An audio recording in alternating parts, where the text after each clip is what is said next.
Olá, seja bem-vindo ao curso de Resistência dos Materiais 1. Eu sou o professor Rafael e estou aqui para te ajudar a entender essa disciplina. Vamos lá?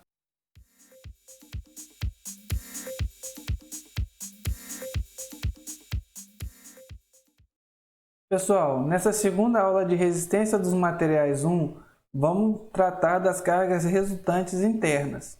Para isso, vamos começar imaginando um corpo deformável qualquer.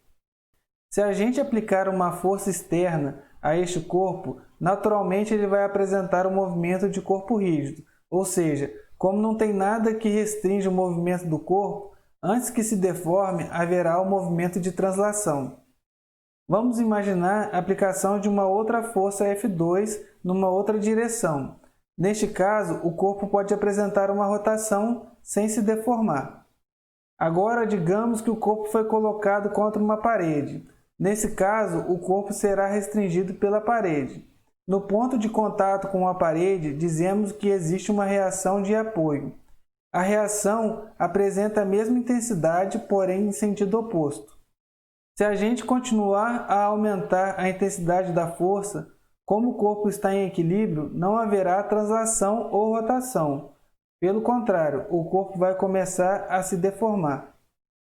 Agora, vamos imaginar que esse corpo está submetido a um conjunto de cargas externas de tal forma que o corpo está em equilíbrio.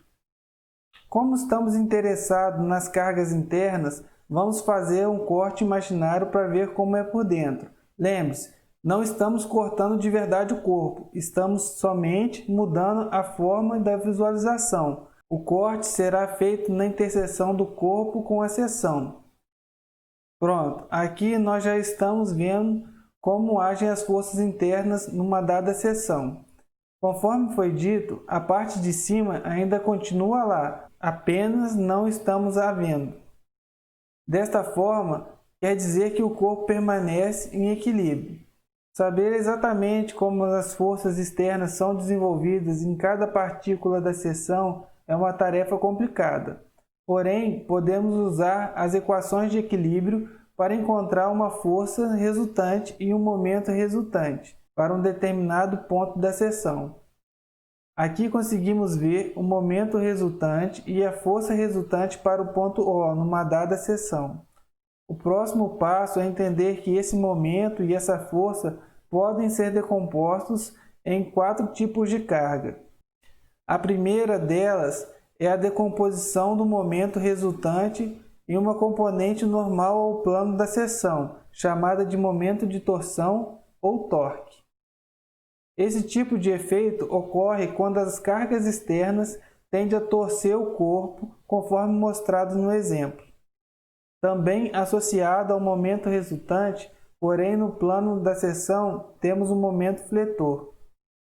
Esse efeito ocorre quando as cargas externas tendem a fletir, ou seja, curvar o corpo. Veja o exemplo.